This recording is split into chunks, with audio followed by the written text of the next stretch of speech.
Bienvenidos al podcast del movimiento.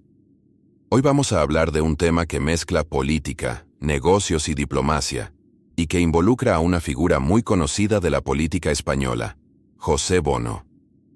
El exministro de Defensa y expresidente del Congreso de los Diputados ha comprado 5 inmuebles en Tánger, Marruecos, por un total de 259.900 euros. Lo llamativo de esta inversión no es solo el montante, sino el momento en que se produce y cómo coincide con un cambio radical en su postura sobre el Sáhara Occidental, un cambio que curiosamente va en paralelo al giro del gobierno de Pedro Sánchez en 2022. Vamos a desglosar la información.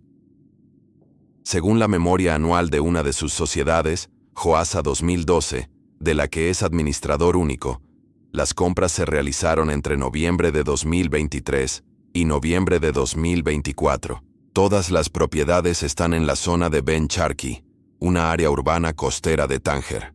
Los inmuebles están identificados contablemente como Ben Charki 28, 30, 32, 36 y 3840.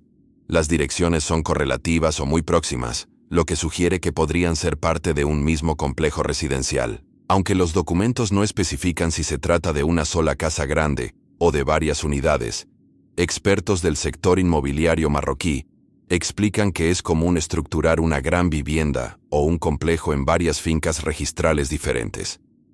Esto podría explicar la disparidad en los precios de compra, que van desde los 10.000 hasta los 100.000 euros.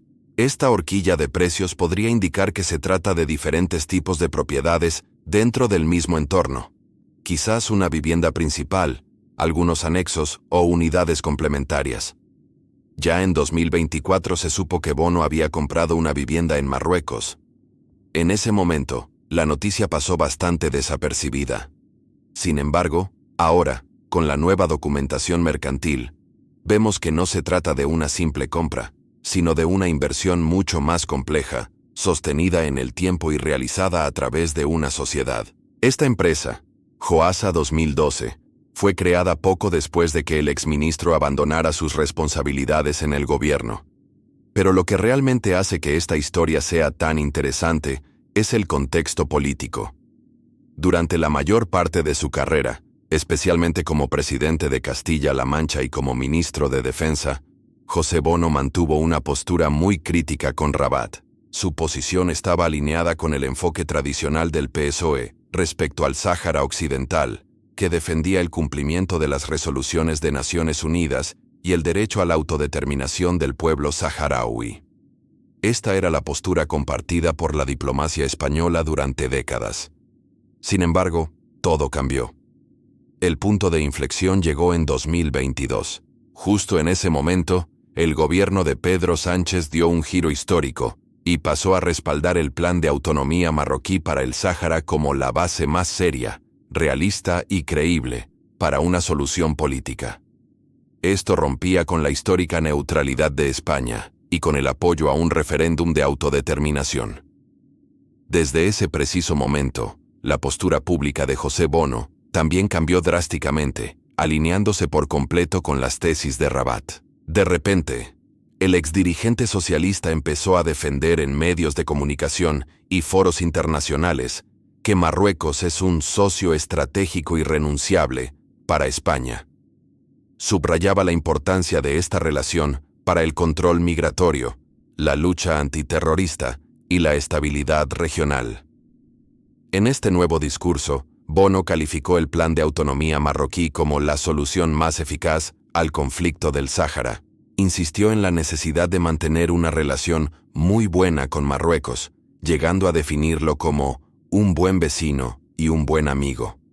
Este cambio no se quedó solo en palabras.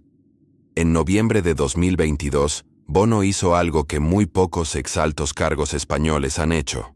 Viajó a los territorios ocupados del Sáhara Occidental.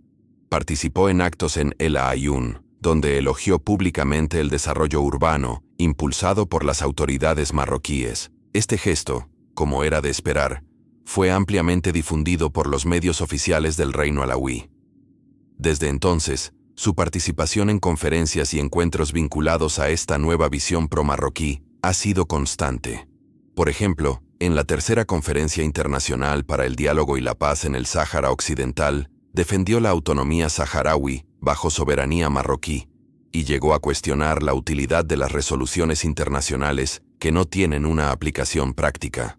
Así que aquí tenemos la secuencia completa.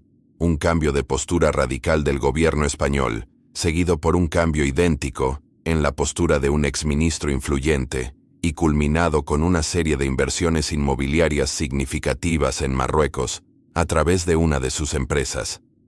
Todo esto ocurre en un contexto en el que las relaciones entre España y Marruecos siguen siendo un tema de intenso debate político y social. Temas como el futuro del Sáhara Occidental, la cooperación policial o la presión migratoria en las fronteras están constantemente en el centro de la actualidad.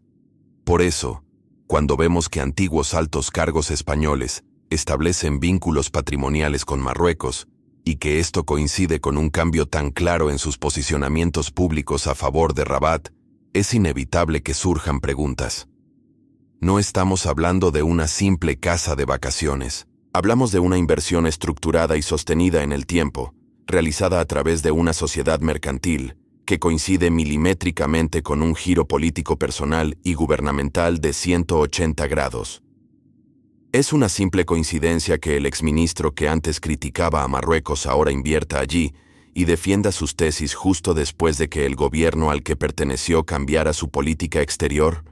La conexión temporal es, como mínimo, llamativa. Bono ha pasado de ser un defensor de la causa saharaui, en línea con la tradición de su partido, a convertirse en uno de los principales valedores en España de la postura marroquí. Y este cambio de opinión, que él mismo ha explicitado en numerosas ocasiones, se ve ahora acompañado de estas operaciones inmobiliarias en Tánger. La historia nos muestra que las relaciones hispano-marroquíes siempre han sido complejas y delicadas. Han estado marcadas por intereses estratégicos, económicos y de seguridad, que figuras políticas de alto nivel, incluso después de dejar sus cargos, mantengan una influencia y unos vínculos tan estrechos con el país vecino, es un factor que añade una capa más de complejidad al análisis.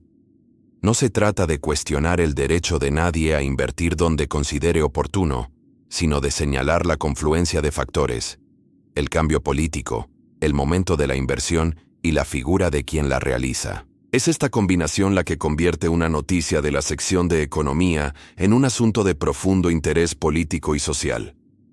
La transparencia en las actividades de quienes han ocupado los más altos cargos del Estado es fundamental para la salud democrática, y casos como este ponen de manifiesto la necesidad de seguir prestando atención a los lazos que se tejen entre el poder político y los intereses económicos, especialmente cuando cruzan fronteras. En resumen, la inversión de José Bono en Tánger, a través de su sociedad Joasa 2012, no es un hecho aislado. Se enmarca en un contexto de profundos cambios en la política exterior española y en la propia postura del exministro. La compra de 5 inmuebles tras su giro pro-marroquí plantea interrogantes sobre las motivaciones y las posibles implicaciones de estos movimientos.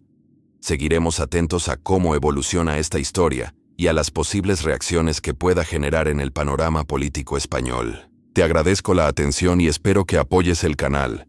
Si te ha parecido interesante este análisis, no olvides suscribirte y activar las notificaciones para no perderte nuestros próximos vídeos. Hasta pronto.